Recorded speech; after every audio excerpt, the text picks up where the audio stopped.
नमस्कार बच्चों।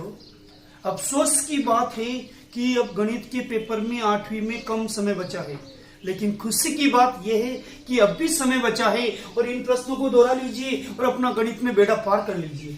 देखिए, हम सिर्फ प्रश्न बता रहे हैं क्योंकि हर साल आते हैं और निश्चित रूप से आते हैं। पहला प्रश्न, अभाज्य गुणनखंड विधि द्वारा 9604 का वर्गमूल ज्ञात करो।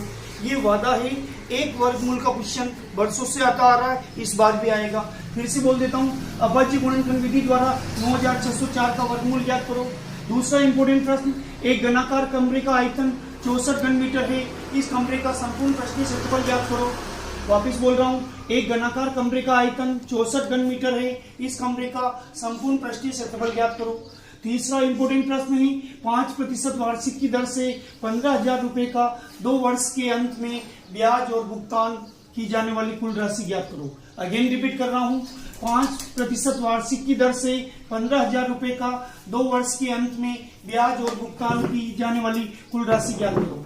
चौथा इंपोर्टेंट प्रश्न है, एक समबाहुभुज की भुजाओं की संख्या ज्ञात करो यदि इसका प्रत्येक अंतःकोण 165 डिग्री का है। वापिस बोल रहा हूँ, एक समबाहुभुज की भुजाओं की संख्या ज्ञात करो यदि इसका प्रत्येक अंतःकोण 165 डिग्री का है। पांचवा इंपोर्टेंट प्रश्न, यदि 15 श्रमिक यानी मजदूर, यदि 15 मजदूर या 15 श्रमिक किसी दीवार को 50 घंटे में निर्मित कर सकते हैं, तो इसी कार्य को 30 घंटे में पूरा करने के लिए कितने श्रमिकों की आवश्यकता होगी। बहुत इंपोर्टेंट प्रश्न है, फिर से बोल रहा हूँ, यदि 15 श्रमिक किसी दीवार को 50 घंटे में निर्मित कर सकते हैं, तो इसी कार्य को 30 घंटे में पूरा करने के लिए कितने श्रमिकों की आवश्यकता होगी। अगला प्रश्न वेरी इंपोर्टेंट है, एक बेलन की ऊंचाई ज्ञात कीजिए जिसका आयतन 1.54 मीटर क्यूब तथा इसके आधार का व्यास 140 सेमी है। फिर से बोल रहा हूं ताकि आप आराम से सुन सके, निशान लगा सके, लिख सके, याद कर सके।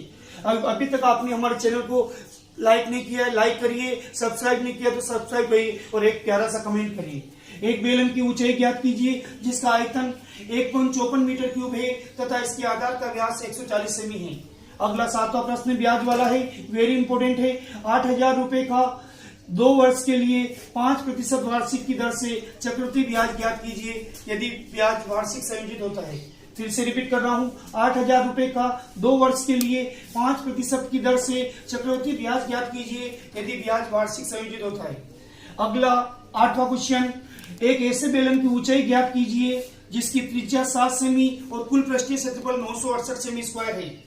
एक ऐसे बेलन की ऊंचाई ज्ञात कीजिए जिसकी त्रिज्या 7 सेमी और कुल पृष्ठीय क्षेत्रफल 968 सेमी स्क्वायर है।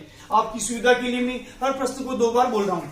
9वां प्रश्न, एक ऐसे घनाभ की ऊंचाई ज्ञात कीजिए जिसका आयतन 275 सेमी क्यूब और आधार का व्यास 25 सेमी स्क्वायर है। फिर से रिपीट कर रहा हूँ, एक ऐसे घनाभ की ऊंचाई ज्ञात कीजिए जिसका आयतन 275 सेमी क्यूब और आधार का व्यास 25 सेमी स्क्वायर है। 10वां इंपोर्टेंट प्रश्न, यदि चंपा के पास अपने धन का 75% खर्च करने के बाद 600 रुपए बचते हैं तो ज्ञात कीजिए कि उसके पास शुरू में कितने रुपए थे। धन को एक्स माना जाता है। फिर से सुन लीजिए, यदि चंपा के पास किसी भी लड़के का नाम आ सकता है, ये तो एक चंपा एक सिंबल लिया है। यदि चंपा के पास अपने धन का 75% खर्च करने के बाद 600 रुपए बचते हैं तो ज्ञात कीजिए उसके पास शुरू में कितने रुपए थे। अगला इंपोर्टेंट प्रश्न 11वां, एक ऐसे घन की भुजा ज्ञात कीजिए जिसका पृष्ठीय क्षेत्रफल 600 सेमी स्क्वायर है। फिर से रिपीट कर रहा हूँ, बहुत अच्छा प्रश्न है। एक ऐसे घन की भुजा ज्ञात कीजिए जिसका पृष्ठीय क्षेत्रफल 600 सेमी स्क्वायर है। 12वां प्रश्न गुणनखंड का है और याद रहे गुणनखंड का प्रश्न 8 नंबर का आएगा और वो भी 8वां में आएगा। इसमें गुणनखंड कीजिए। पहला गुणनखंड है x square plus XY plus 8x plus 8y। इसमें 2 जोड़े बनेंगे और कॉमन लेंगे। दूसरा गुणनखंड भी इसी प्रकार का है, plus XY minus 6y plus 5x minus 3। तीसरा गुणनखंड है AX plus BX minus AY minus BY। चौथा और अंतिम गुणनखंड है 15PQ plus 15 plus 9Q plus 25P। फिर से गुणनखंड वाले प्रश्न रिपीट कर रहा हूँ। पहला है x square plus XY plus 8x plus 8y। दूसरा है 10XY minus 6y plus 5x minus 3। तीसरा है साहब AX plus BX minus AY minus BY। चौथा और अंतिम गुणनखंड 15PQ plus 15 plus 9Q plus 25P। 13वां इंपोर्टेंट प्रश्न, इंपोर्टेंट नहीं वेरी इंपोर्टेंट प्रश्न, यदि एक घन की भुजा 1 सेमी है तो उसकी कुल पृष्ठीय क्षेत्रफल का मान ज्ञात कीजिए। फिर से रिपीट कर रहा हूं, यदि एक घन की भुजा 1 सेमी है तो उसकी कुल पृष्ठीय क्षेत्रफल का मान ज्ञात कीजिए। अंतिम प्रश्न इस वीडियो का, कृपया इन प्रश्नों को जरूर देखें और अपने फ्रेंड्स को, दोस्तों को शेयर करें। 8वीं वाले 14वां और अंतिम प्रश्न, अभाज्य गुणनखंड विधि से 1764 का वर्गमूल ज्ञात कीजिए। फिर कह रहा हूं, वर्गमूल वाला प्रश्न, अभाज्य गुणनखंड विधि वाला प्रश्न छपा हुआ है, संख्या बदल सकती है, तरीका नहीं बदलेगा। अभाज्य गुणनखंड विधि से 1764 का वर्गमूल ज्ञात कीजिए। अगर आपको ये प्रश्न अच्छे लग रहे हैं तो इनको शेयर